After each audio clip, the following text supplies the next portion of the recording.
Good afternoon, everyone. We really appreciate you tuning in to kind of hear our new social media strategy for Ford Motors. My name is Travis Hughes. And I'm Tyler Campbell. Without further ado, we'll just get started.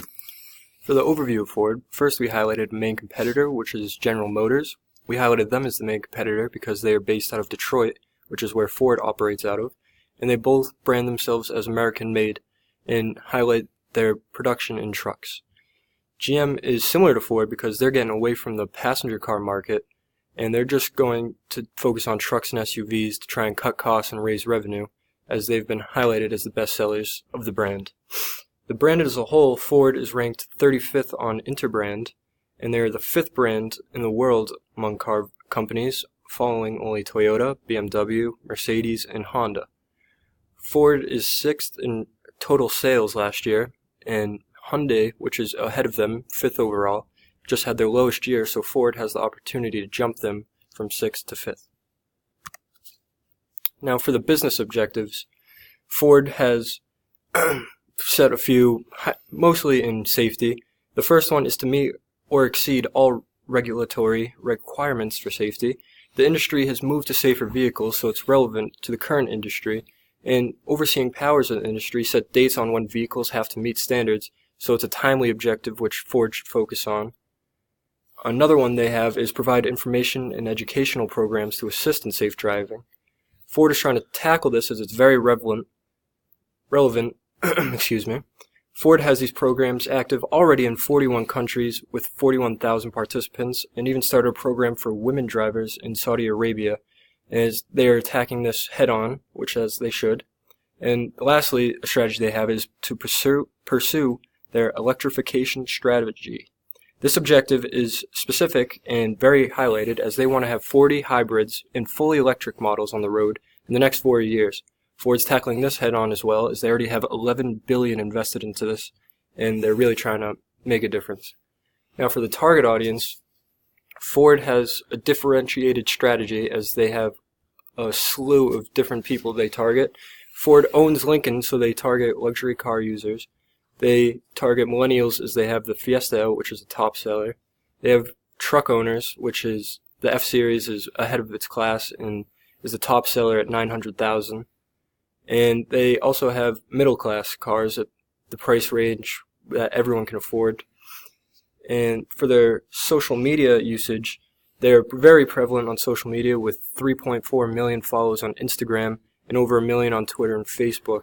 We did highlight a weakness, which is they don't post every day, specifically on Instagram. There was actually weeks in between posts, which doesn't keep them relevant in the consumer's eyes and allows a competitive advantage for their competitors.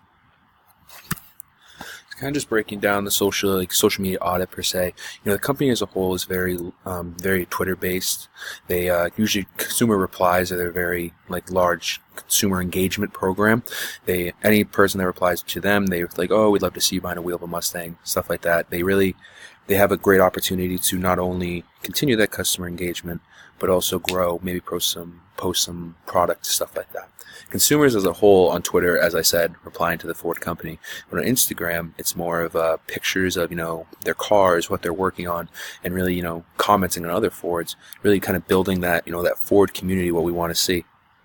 And as I said, Ford does a very good job replying to people on Twitter, but they could use this opportunity to, create a different type of dialogue, stuff like that, and get more community engagement than they already have. And as their competitors, kind of where they set themselves apart, social media, is that they create their own dialogue, and they really push their own products. They're posting about, their new cars or stuff like that, while Ford is still, consumer replies, very heavy on the consumer replies, and very not, I would say, product oriented. And that really moves us into, our idea to grow their social media, and that, we want to create national, worldwide employee events. So we can have, with GM just laying off people for the holidays, we can have that kind of employee presence and show that, Ford cares about their employees and stuff like that. And that kind of goes into that daily social media posts. We post about the employee events, how much we care about them, stuff, things of that nature. And then also employee stories. We see a very big opportunity here to show that, employees make Ford. Ford is American made. Ford is American employees, and we need to share these stories and share these experiences to create just another engagement, another really connection between the companies. How do we do this? What channels are we going to do this for? So we see Twitter, as we already said, it's a very fast-paced environment. It's a very fast-paced culture. We feel like we can actually focus on just replies here. Maybe share an article once every week to what Ford is doing, keep up with that. But we feel like the really fast replies of a couple of hours of replies is very beneficial and gets those kind of almost customer specification. Those specific customers are getting helped. Instagram, that culture is very tell a story with a picture base. It's very slow paced. Let me read this caption. Let me read this, and that's an opportunity we see that we can employee events. Tell the story about where these employees are. What are you doing? Just connections like that. And then we move into Facebook. It's very family based. We call it a very family site. It's you read articles, you read the news, things of that nature. So we see this opportunity to add stories about where Ford is heading. Tyler talked about the electrics.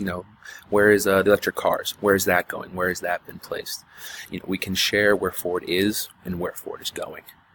And we wanted to cover the channels that we kind of, as Tyler talked about a little bit, I believe, with their social followings and their followers.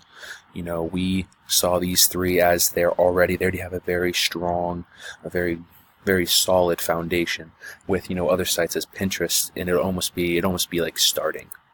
We have to build that reputation. When these three sites were successful, we have the following. And, we saw this as a perfect example. The only mistake we see is that as Tyler pointed out, we have a November 9th post date, and that it's a December 2nd. So we need to build these connections more regularly. Post about guys like Don almost on a weekly basis, on almost a daily basis. We need to show these people that Ford is a emotionally and employee driven company that creates connections. So here we have a social media calendar which highlights what we should try and do every day of the week and what platforms we should do this on. Some we'd like to highlight is on Monday for Facebook. It says video of Ford giving back to community. Ford is a very community-based company, so doing this will just help grow the brand image and give a good show off the good dudes they do. Thursday there's a trend on social media known as Throwback Thursday, so to capitalize on this, we'll do a slideshow showing old models for nostalgia, get people, show where Ford came from, what they're all about. Other things we have is on Sundays, it's the NFL season, and a lot of people like to tailgate, which trucks are perfect for, so we'll have ads running of people tailgating at games and using trucks, which will be good and help drive up. And then, stay relevant with the kids. Memes are all the rage on Twitter, as companies like Wendy's are just getting huge followers from this. So we're going to try and capitalize on that and hopefully implement a few memes. And then for Instagram, we have, again, the Throwback Thursday with the old trucks compared to new models. We have on Monday a picture of Henry Ford and a link to the history of Ford, so people can really learn about the company. And then, again, Sunday we'll have the football thing running on all three, so it will really hit home and be out there. And we're going to do some cool things here. Instagram, you can share stories, so we'll have a long tenured employee and share a backstory and show really how Ford is helping their employees and the employees help Ford. So for this, we have the measuring success table. At the top, we have our objectives 1, 2, and 3. It's the same goals that I highlighted earlier. And we have the social media platforms that we have chosen on the left-hand side. And the likes and retweets are just goals of what you want to help spread your message and achieve these goals. Facebook shares is huge because it'll allow more people to see it. Likes is big as well. And then Instagram, we just want likes because that'll help spread and hopefully some tags. And Twitter, retweets is very big because it gets the word out way more than likes, as other people see it who may not be following Ford, and hopefully it will gain Ford some followers and spread the message that they're trying to convey. And these are just to finish up, just some basic cost estimations. We see the $18 an hour for a normal 40-hour week. And, I'm not going to go word for word through this, but, it adds up to around $40,000, maybe a year. And so this is, like I said, very estimational, and do more research and stuff like that. So we really appreciate you guys' time, and you have a great rest of your days.